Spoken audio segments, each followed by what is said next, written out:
In the summer of 1947 near Roswell, New Mexico, a construction crew was demolishing an old military research annex. According to declassified reports, they broke through a concrete floor and found a sealed steel chamber. Inside, resting on a rusted shelf, was a small metallic object. It had no wires, no battery, no manufacturer's mark, but etched into its side were two words: network ready. The problem? The term network in a digital sense didn't enter common use until the 1970s. The internet as we know it wouldn't exist for another 40 years. So, what was this device? And why does its story still circulate among historians, engineers, and mystery enthusiasts today? The earliest known reference to this object appears in a 1973 memo from the U.S. Army Corps of Engineers, declassified in 2005. It describes the recovery of an unidentified apparatus of unknown origin during a 1947 site clearance. The memo notes the object was transferred to Project Sigma for evaluation, a real but poorly documented Cold War initiative focused on signal analysis. No photos of the device were included, no technical schematics, and after 1975, all records of it disappear. In the 1990s, a retired engineer named Dr. Elias Grant mentioned the device in an interview with a local historical society. He claimed he'd seen it in a lab in 1961, connected to an oscilloscope that displayed pulsing waveforms with no clear source. But when asked for proof, he admitted, "I never handled it myself, I only saw it through glass." To this day, no physical evidence of the device has been made public. So, what could it have been? Let's look at the most discussed theories, starting with the most plausible. Theory 1, a mislabeled communications prototype. During the 1940s, the U.S. military was experimenting with early radio networks and radar systems.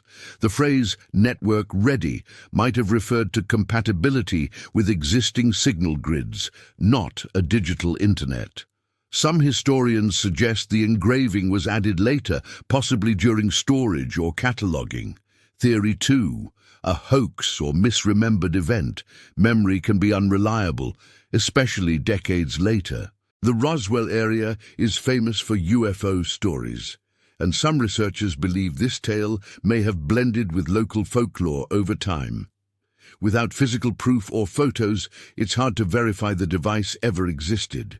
Theory 3, an advanced, but not impossible, Cold War experiment. Declassified projects like Project Pandora and Project Sanguine show the military explored unusual technologies, including ELF wave communication. Could this device have been an early attempt at something similar? Possibly, but again, no evidence confirms it. And then, there's the more speculative idea. Some online communities suggest the device came from a much older or even non-human source. While that makes for compelling fiction, there is no scientific or historical evidence to support it, and mainstream experts dismiss it as pure conjecture. So why does this mystery persist? Part of it is timing. 1947 is already a legendary year in American history. Roswell UFO incident, the start of the Cold War, rapid tech innovation. It's fertile ground for what-if stories. But there's also something deeply human about it. We're drawn to objects that seem out of place, artifacts that challenge our timeline. They make us wonder, what if we're missing something big? That curiosity isn't dangerous. In fact, it's how real discoveries begin. The key is to stay open-minded, without abandoning critical thinking.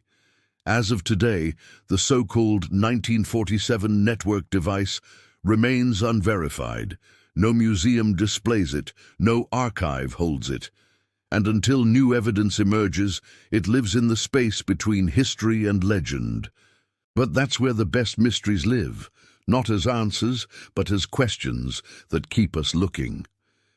If you enjoyed this deep dive into an unresolved piece of history, subscribe to Unanswered Archives for more stories that challenge what we think we know.